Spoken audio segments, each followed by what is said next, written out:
आज हम बात करने वाले हैं साल 2016 में आई एक स्लैशर फिल्म पिचफोर्क के बारे में। फिल्म की स्टार्टिंग में हमें एक गांव दिखाया जाता है जो कि काफी सुनसान था। वहीं पे एक शहर की लड़की आई हुई थी जो अपने डॉग के साथ मॉर्निंग वॉक कर रही थी। वो लड़की कॉल पे किसी से बात कर रही होती है और उससे कहती है कि वो जल्दी यहाँ से निकल जाएगी क्योंकि ये गाँव उसे कुछ ठीक नहीं लग रहा। तभी उसका डॉग भाग के एक अबैंडन्ड फार्म हाउस में चला जाता है और ये देख के वो लड़की उसके पीछे जाती है। वो अंदर जाके उसे ढूंढने लगती है लेकिन वो उसे कहीं नहीं मिलता। तभी उसे उसके डॉग की आवाज एक होल से आती है। जब वो उस होल के अंदर देखती है तो कोई उस पे हमला कर देता है। वो उसके मुंह पे ढेर सारी सुई चुभा देता है जिससे उसका खून निकलने लगता है। ये देख के वो लड़की वहां से भागने की कोशिश करती है लेकिन वो बंदा उसे पकड़ के मार डालता है। फिर हमें शहर के कुछ स्टूडेंट्स दिखाए जाते हैं जो उस गाँव में आ रहे थे वेकेशन मनाने के लिए। उन्हीं स्टूडेंट में एक लड़का था हंटर जो उसी गाँव का था। हंटर गे था और इस बात से उसके पिता काफी गुस्सा थे, इसीलिए वो अपने दोस्तों को लाया था ताकि वो उसके पिता को समझा सके। वो अपने दोस्तों से कहता है कि पता नहीं उसके पिता उसे एक्सेप्ट करेंगे या नहीं, तो उसके दोस्त उसे कहते हैं कि वो उसे जरूर एक्सेप्ट करेंगे।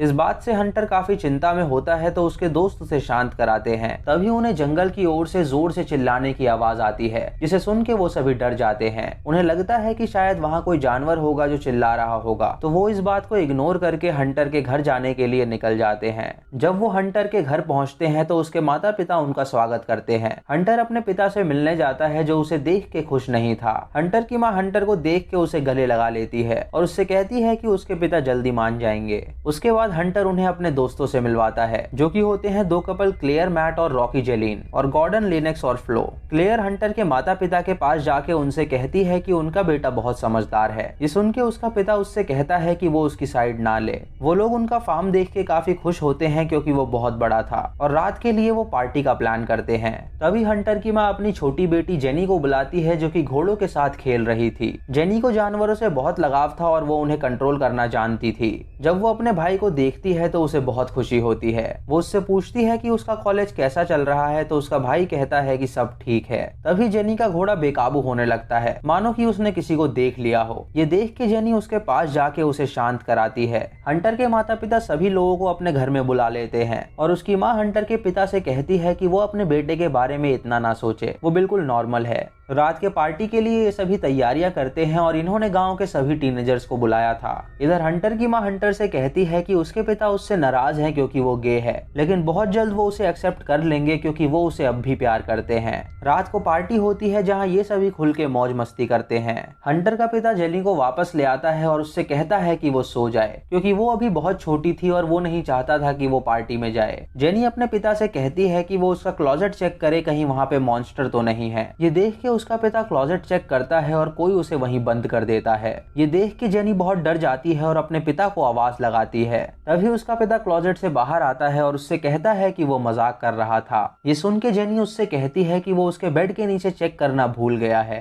ये देख के उसका पिता जब बेड के नीचे चेक करता है तो कोई उस पे हमला कर देता है। जेनी उससे कहती है कि अब वो दोबारा मजाक ना करे और तभी उसके बेड के नीचे से एक पिचफोर्क निकलता है जिससे जेनी डर जाती है, यानी उसका पिता मजाक नहीं कर रहा था। जेनी की चिल्लाने की आवाज सुन के उसकी माँ उसके कमरे में देखने के लिए जाती है, लेकिन तभी उसे बेसमेंट से कुछ आवाज आती है तो वो वहाँ चली जाती है। उसे लगता है कि शायद बेसमेंट में जेनी है तो वो उसे ढूंढने लगती है और हम देखते हैं कि एक आदमी उसके पीछे खड़ा है जिसके हाथ में पिचफोर्क बंधा है और उसके चेहरे पे मास्क है, यानी वो एक किलर था। तभी जेनी की माँ को वहाँ पे ढेर सारा खून दिखता है जिसे देख के वो डर जाती है। जब वो बेसमेंट से बाहर निकलने के लिए भागती है तो वो किलर उसके सामने आ जाता है। उस किलर को देख के वो कहीं छुप जाती है लेकिन वो किलर उसे ढूंढ लेता है और उसे मार डालता है। इधर मैट जब बाहर सिगरेट पी रहा होता है तो लिनिक्स वहां आके उसे सिड्यूस करती है। मैट उससे कहता है कि वो उससे दूर हटे क्योंकि क्लेयर अभी आती ही होगी। ये सुन के लिनिक उसे किस करने लगती है और वो अंदर जाके इंटीमेट होते हैं। बाहर क्लेयर जब मैट को ढूंढते हुए आती है तो उसे मैट कहीं नहीं मिलता। तभी उसे गॉर्डन मिलता है जो उसके बचपन का दोस्त था। वो उससे पूछती है कि क्या उसने मैट को कहीं देखा है, तो गॉर्डन उससे कहता है कि उसे नहीं पता कि वो कहाँ है। वो उसे ये भी कहता है कि उसे मैट जैसे बंदे पे विश्वास नहीं करना चाहिए। तो क्लेयर उससे कहती है कि मैट उससे बहुत प्यार करता है। इधर इंटीमेट होने के बाद मैट वहां से चला जाता है और वो अपना फेवरेट जैकेट वहीं भूल जाता है। लिनिक्स वो जैकेट पहन के बाहर निकल जाती है और हम देखते हैं कि वो किलर उन्हें देख रहा था। इधर रॉकी और उसकी गर्लफ्रेंड जब कार में होते हैं तो उसकी गर्लफ्रेंड उससे कहती है कि वो प्रेग्नेंट है। ये खबर सुन के रॉकी बहुत खुश होता है क्योंकि वो अब बाप बनने वाला था। इधर पार्टी में जब गॉर्डन और क्लेयर आते हैं तो मैट गॉर्डन को क्लेयर के साथ देख के उसे धक्का दे देता है। वो उससे कहता है कि वो उसकी गर्लफ्रेंड से दूर रहे, तो गॉर्डन भी उसे धक्का देता है। तभी क्लेयर देखती है कि लिनक्स ने मैट का जैकेट पहना हुआ है और मैट के चेहरे पे लिपस्टिक के निशान हैं। ये देख के वो समझ जाती है कि मैट उसे चीट कर रहा है, तो वो उसे बहुत डांटती है। वो अपनी दोस्त लिनक्स को एक मुक्का मारती है और वहां से चली जाती है। इधर रॉकी और उसकी गर्लफ्रेंड फार्म में अकेले टाइम स्पेंड कर रहे होते हैं, लेकिन अचानक उनकी गाड़ी की लाइट्स खुल जाती हैं। ये देख के वो दोनों डर जाते हैं और रॉकी आवाज लगाता है कि वहाँ कौन है। जब वो उस कार के नजदीक जाते हैं तो देखते हैं कि वहाँ कोई नहीं है। वो लोग वहाँ से बाहर निकलने का फैसला करते हैं, लेकिन देखते हैं कि गाड़ी की चाबी गायब है। तभी वो उस पिचफोर्क किलर को अपनी गाड़ी के सामने देखते हैं, जिसे देख के वो डर जाते हैं। वो किलर उन पे हमला कर देता है तो वो भागने लगते हैं और वो किलर उनका पीछा करता है। रॉकी एक पेड़ के पीछे जाके छुप जाता है और वो किलर उसे ढूंढ रहा होता है। जब रॉकी को उसके कदमों की आवाज आती है तो वो उस पे हमला कर देता है और देखता है कि वो किलर नहीं बल्कि उसकी गर्लफ्रेंड थी, जिसे उसने गलती से मार दिया है। तभी वो किलर वहां आ जाता है और रॉकी के सर में फोक घुसा के उसे मार डालता है। इधर क्लेयर रूट के वापस अपने कमरे में जा रही होती है तो उसे जेनी के कमरे में ढेर सारा खून नजर आता है। वो ये बात हंटर को बताती है तो हंटर अपनी फैमिली के लिए परेशान हो जाता है। वो तुरंत पुलिस को कॉल करता है और उनसे कहता है कि उसकी फैमिली गायब है और उसे लगता है कि किसी ने उन पे हमला किया है, तो वो जल्द से जल्द यहाँ पे आ जाएं। इधर क्लेयर गॉर्डन, मैट और लिनक्स के पास जाके उनसे कहती है कि यहाँ पे कोई किलर आ गया है जिसने शायद हंटर की फैमिली को मार डाला है, तो उन्हें यहाँ से जल्दी बाहर निकलना होगा। वो उनसे ये भी कहती है कि उनकी वैन भी यहाँ से गायब है, तो वो सभी हैरान हो जाते हैं। गॉर्डन क्लेयर से कहता है कि वो और मैट वैन को ढूंढने जा रहे हैं और वो और लिनक्स हंटर के पास जाएं उसे संभालने के लिए। जब वो दोनों वैन को ढूंढने जा रहे होते हैं तो देखते हैं कि वो किलर लड़कियों के नजदीक आ रहा है। तभी वो किलर उन लड़कियों पे एक एक्स फेंकता है तो गॉर्डन उनके आगे आ जाता है, जिससे वो एक्स उसे लग जाती है और उसकी मौत हो जाती है। ये देख के क्लेयर रोने लगती है और उस किलर से बचने के लिए वो सभी वहां से भागते हैं। तभी वो किलर फ्लो को देखता है जो एंजॉय करके बाहर आ रही थी। वो उसके रास्ते में आके खड़ा हो जाता है तो फ्लो उसे देख के कहती है कि उसका कॉस्ट्यूम अच्छा है। ये सुन के वो किलर मुस्कुराने लगता है तो फ्लो उसे गाली देती है। ये सुन के उस किलर को बहुत गुस्सा आता है तो वो फ्लो के पीछे पड़ जाता है। फ्लो कॉर्नफील्ड में जाके छुप जाती है, लेकिन वो किलर उसे पकड़ लेता है और उसे मार डालता है। उसके बाद हम देखते हैं कि वहाँ पे 2 पुलिस वाले आए हैं ये पता करने के लिए कि वहाँ पे चल क्या रहा है। वो किलर फ्लो की लाश लेके एक कैबिन में आता है और उसे बाकी लाशों के साथ रख देता है। वो उन लाशों के साथ बैठ के खेलता है और अजीब सा व्यवहार करता है। उसके बाद वो कैबिन के अंदर जाता है जहाँ उसने हंटर के पिता को टेबल पे लेटा रखा था और जेनी को उसने एक पुराने सोफे में कैद करके रखा था। जेनी उससे कहती है कि वो उसके पिता को कुछ ना करे क्योंकि वो भी किसी का बेटा होगा। ये सुन के वो किलर बहुत भड़क जाता है और इशारों में जेनी को शांत रहने के लिए कहता है। जेनी ये देख के समझ जाती है कि वो डरा हुआ है। उसे शांत कराने के लिए वो उससे कहती है कि वो चिंता ना करे, वो उसके साथ है और अब उसे कोई भी हर्ट नहीं करेगा। ये सुन के वो किलर शांत हो जाता है और उसकी बात मानने लगता है। दोस्तों, जेनी को जानवरों को हैंडल करना बहुत अच्छी तरह आता था और यही ट्रिक उसने उस किलर पे अपनाई क्योंकि वो भी एक जानवर की तरह ही था।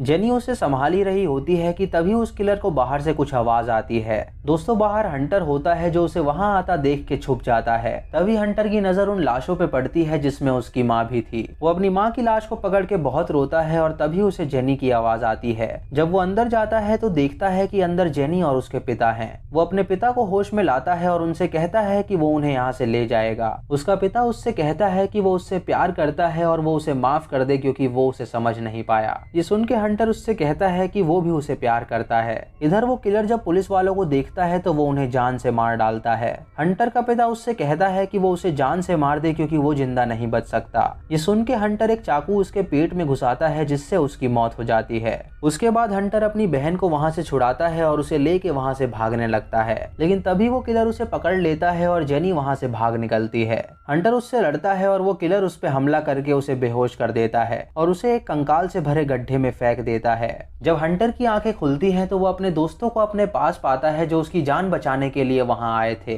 वो उनसे कहता है कि वो जरा भी आवाज ना निकाले वरना वो किलर उन्हें पकड़ लेगा। तभी वो किलर उनकी आवाज सुन लेता है और लिनक्स को पकड़ के अपने साथ ले जाता है। वो लिनक्स को बार्ब वायर से पूरी तरह बांध देता है और ये देख के हंटर अपने दोस्तों से कहता है कि वो उस किलर को डिस्ट्रैक्ट करेगा और जब वो किलर उसके पीछे आएगा तो उन दोनों को जाके लिनक्स को बचाना है। हंटर उस किलर के पास जाके उसे गाली देता है और वहां से भागने लगता है। ये सुन के वो किलर उसके पीछे जाता है तो क्लेयर और मैट लिनक्स को बचाने जाते हैं। मैट भाग के एक गड्ढे में छुप जाता है और वो किलर उसे ढूंढ रहा होता है। इधर मैट और क्लेयर लिनक्स को छुड़ाने की कोशिश करते हैं, लेकिन वो उसे नहीं छुड़ा पाते क्योंकि वो बार्ब वायर उसकी चमड़ी में घुस गई थी। ये देख के क्लेयर मैट से कहती है कि वो औजार लेने जा रही है ताकि वो इसे छुड़ा सके। मैट जब उसे छुड़ाने की कोशिश कर रहा होता है तो वो किलर वहां आके लिनिक्स का मुंह पकड़ लेता है। ये देख के मैट बहुत डर जाता है और वहां से भागने लगता है। तभी क्लेयर उसे मिलती है तो वो उसे झूठ कहता है कि लिनिक्स मर चुकी है और वो दोनों वहां से भागने लगते हैं। वो किलर लिनिक्स के पास आके उसे टच करता है और उसे अपनी सेक्सुअल इंटेंशन के बारे में बताता है। लिनिक्स उसे कहती है कि वो एक जानवर है जिसे कोई भी प्यार नहीं कर सकता। ये सुन के उस किलर को गुस्सा आता है तो वो उसे मार डालता है। उसके बाद वो किलर क्लेयर, मैट और हंटर को ढूंढते हुए उनके पास आ जाता है। उसे देख के मैट क्लेयर और हंटर को कहता है कि वो उससे लड़ने जा रहा है और वो दोनों यहाँ से भाग जाएं। जब वो उससे लड़ने जाता है तो वो किलर एक रॉड उसके पीठ में घुसा देता है जिससे उसकी मौत हो जाती है। इधर हंटर क्लेयर से कहता है कि पास ही में एक घर है जहाँ उनके पड़ोसी रहते हैं, तो क्यों ना वो उनके पास जाके उनसे मदद मांगे। जब वो उस घर का दरवाजा खटखटाते हैं तो एक बुढ़ा बाहर आता है जो उनसे पूछता है कि उन्हें क्या हुआ। हंटर उससे कहता है कि उसे पुलिस को कॉल करना है क्योंकि एक किलर उनके पीछे पड़ गया है। ये सुन के वो आदमी उन्हें घर के अंदर बुलाता है और उनसे पूछता है कि वो किलर कैसा दिखता है। हंटर उसे बताता है कि उसने एक मास्क पहना है और उसके हाथ में एक पिचफोर्क है। ये सुन के वो बुढ़ा उन पे हंसने लगता है और अंदर जाता है शेरिफ को कॉल करने के लिए। वो अंदर जाके कॉल करने का नाटक करता है और उनसे कहता है कि उसने शेरिफ को बुला लिया है। तभी वो अपनी बीवी को बुलाता है और उससे कहता है कि उनके घर में कुछ मेहमान आए हैं तो वो उनका स्वागत करे। उसकी बीवी काफी वियर्ड सा बिहेव कर रही थी, मानो कि वो साइको हो। वो उन दोनों के लिए एक ड्रिंक तैयार करते हैं और उन्हें पिलाते हैं। तभी क्लेयर और हंटर को उनके घर के फ्लोर पे खून दिखता है जिसे देख के वो समझ जाते हैं कि ये घर ठीक नहीं है। जब वो दोनों वहां से बाहर निकलने की कोशिश करते हैं तो बेहोश हो जाते हैं क्योंकि उन्होंने ड्रिंक में बेहोशी की दवा मिलाई थी। जब बेन बेहोश होने वाला होता है तो वो किलर उसके सामने आ जाता है और उसे देख के वो समझ जाता है कि वो उसके बचपन का दोस्त बेन है और ये कपल बेन के माता पिता हैं। उस किलर का पिता उसके कान पकड़ के उससे कहता है कि उसकी हिम्मत कैसे हुई बेसमेंट से बाहर आने की। वो उसे पकड़ के तुरंत बेसमेंट में ले जाता है और उससे कहता है कि वो वहां से बाहर ना निकले। जब क्लेयर और हंटर की आंखें खुलती हैं तो वो देखते हैं कि उन लोगों ने उन्हें बांध रखा है। वो दोनों उन पर टॉर्चर करते हैं और उन्हें धमकी देते हैं कि वो उन्हें मार डालेंगे। तभी वो लेडी हंटर का मुंह टेप से बंद कर देती है और एक जार में पेशाब करके उसे हंटर के घाव में डालती है। उसके बाद वो हंटर से कहती है कि वो काफी हैंडसम है और उसके बाद वो उसका रेप करती है। क्लेयर ये देख के कहती है कि वो ऐसा ना करे तो वो बुढ़ा क्लेयर के कान में एक पिन घुसा देता है जिससे क्लेयर के कान से खून निकलने लगता है। ये टॉर्चर देख के बेन काफी गुस्सा होता है क्योंकि उसके माँ बाप उसे भी ऐसे ही टॉर्चर करते थे। बेन की माँ उन्हें प्यार की परिभाषा सिखाती है और उन्हें बताती है कि जो वो लोग करते हैं वो प्यार नहीं बल्कि धोखा होता है। वो उन्हें ये भी कहती है कि असली प्यार तो दर्द में होता है और ये बात उसके बेटे से अच्छा कोई नहीं जानता। वो बेन के पैंट में हाथ डालती है और उससे कहती है कि वो उससे प्यार करती है। दोस्तों, इससे हमें पता चलता है कि वो दोनों कपल बेन को सेक्सुअली टॉर्चर करते थे जिसकी वजह से बेन ऐसा हो गया था। जब बेन का पिता हंटर को मारने वाला होता है तो जेनी वहां आके उसे शूट कर देती है। ये देख के वो साइको लेडी क्लेयर को पकड़ लेती है और उनसे कहती है कि वो उसे मार डालेगी। तभी बेन अपनी माँ के पीछे आ जाता है और उसे काट के मार डालता है। ये देख के वो तीनों वहां से भाग निकलते हैं और बेन उनका पीछा करता है। जब बेन उनके पीछे आता है तो जेनी बेन से कहती है कि वो जानती है कि उन लोगों ने उस पर टॉर्चर किया था जिसकी वजह से वो ऐसा बन गया है, लेकिन अब वो लोग मर चुके हैं तो उसे कोई टॉर्चर नहीं करेगा और उसे अब कोई जरूरत नहीं है लोगों को मारने की। वो बेन के पास जाके उसके सर पे हाथ फेरती है तो बेन एक जानवर की तरह शांत हो जाता है। तभी हंटर और क्लेयर बेन की जंजीर पकड़ के उसे पेड़ पे लटका देते हैं जिससे बेन को फांसी लग जाती है और वो बेहोश हो जाता है। इन तीनों को भागते हुए सुबह हो जाती है और हम देखते हैं कि बेन अभी जिंदा है। जब वो इनके पीछे आके इन पे हमला करने वाला होता है तो जेनी उसे अपना हाथ दिखाती है जिससे बेन रुक जाता है और उसके ऑर्डर फॉलो करने लगता है और मूवी खत्म हो जाती है। तो दोस्तों, ये थी इस फिल्म की कहानी जहां बेन पे उसके माता पिता सेक्सुअली टॉर्चर करते थे जिसकी वजह से वो सदमे में चला गया था और इसीलिए वो लोगों को मारने लगा था क्योंकि लोगों को मार के उसे काफी सुकून मिलता था, लेकिन जेनी ने उसे अपने कंट्रोल में कर लिया।